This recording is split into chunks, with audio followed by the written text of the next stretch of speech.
All right, welcome back to the Antique Bible Reading. This is number 14. We left off down here with Antigonus 40 to 37 BC. And we're talking about coins and gems. Antigonus was king until Herod was placed on the throne by the Romans, and he struck some curious coins. With Herod the Great, the monarchy became powerful, although under the Romans. All the bronze coins of Herod have Greek inscriptions, which is interesting, and no Hebrew, and for devices many symbols of temple worship, etc., but no human figure or portrait. We read in number 26 of King Herod, the Macedonian helmet and shield on number 27, which you're looking at here, are said to indicate his descent from the Greek kings of that country. Herod Archelaus, son of Herod, was made ethnarch and governor of Judea, Samaria, and Idumea. But after 10 years misrule, Augustus banished him to Gaul. See number 59. I'm not going to skip around because it's too confusing. Herod Philip the second was son of Herod and Cleopatra and was made tetrarch, governor of a fourth part of the Haran, etc. Luke 3:1. He married Salome, daughter of Herod Philip the first and Herodias. He built Caesarea Philippi, Paneas, and named Bethsaida Julius, Luke 10:10, where he was buried under a monument built by himself. This coin is dated 33 AD, year 37 of his reign. Herod Agrippa I was grandson of Herod I, and was educated at Rome with Drusus and Claudius, who was afterward emperor. He was made king and successor to Philip, and afterward ruler of Judea and Samaria. In earnest a Jew, he lived at Jerusalem, kept the laws, and improved the country by building or repairing public works and instituting games.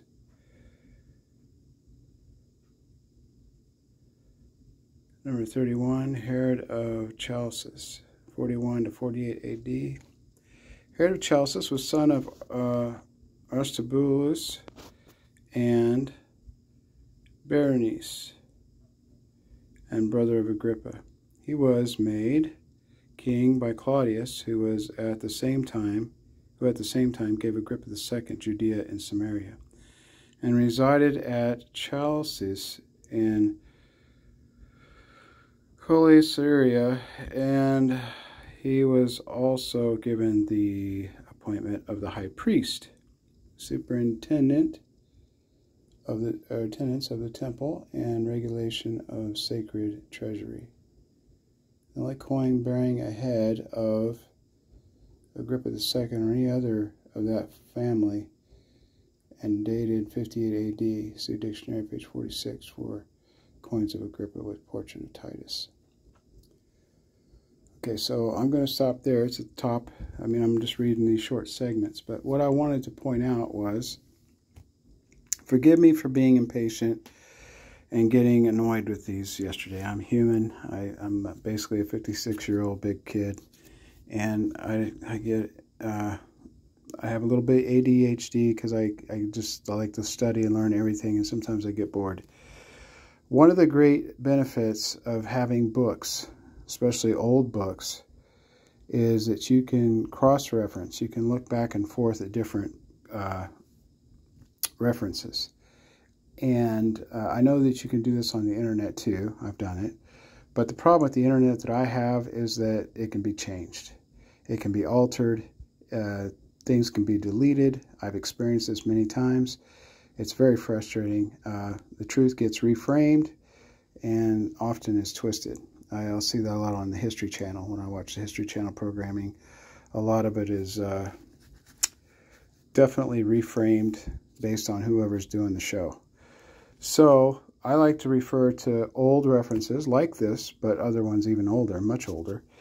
And in order to put this in perspective, one of the problems I have with this is it's just going from one to another to another to another.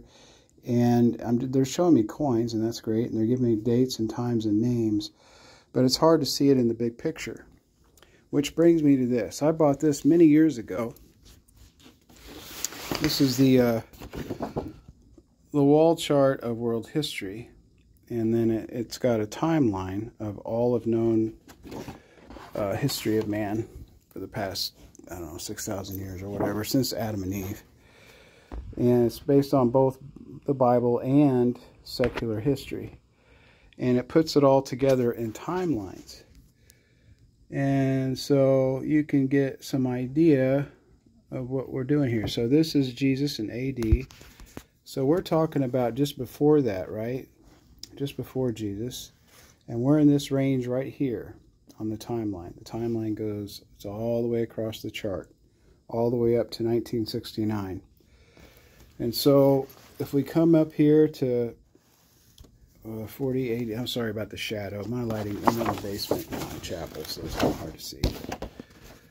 So you can scroll down this timeline and you can see everything that's going on in different parts of the world, different countries of the world, all at the same time along that timeline. And you can find some of these rulers. So that's Julius Caesar right there. There's Horus. But it's got fine print, and the lighting in here obviously is not great, so I can't really. There's Augustus Caesar, Virgil. But there's really, really fine print that I need a magnifying glass at my age. And I can't, obviously I can't do that right now. But it's even got China on here, the Parthian Empire, the Roman Republic, and everything's connected as much as possible where it should be or needs to be connected. You got the Macedonian Empire back here, the Persian Empire. It's got the different families of the Bible that are talked about. This is where the Chinese wall was built. So this is an excellent resource when you're reading different parts of history, and it goes on. And I used to have it on the wall, but I prefer to have it to where I can take it to wherever I want to look at it and sit at a table with a magnifying glass. So anyway, I'm just showing you that because it's a handy tool to have when you're reading history to kind of give you the big picture. I like the big picture, so, and I like it all to make sense. So anyway, forgive my weaknesses and flaws. Pray for me, a sinner. God bless, over and out.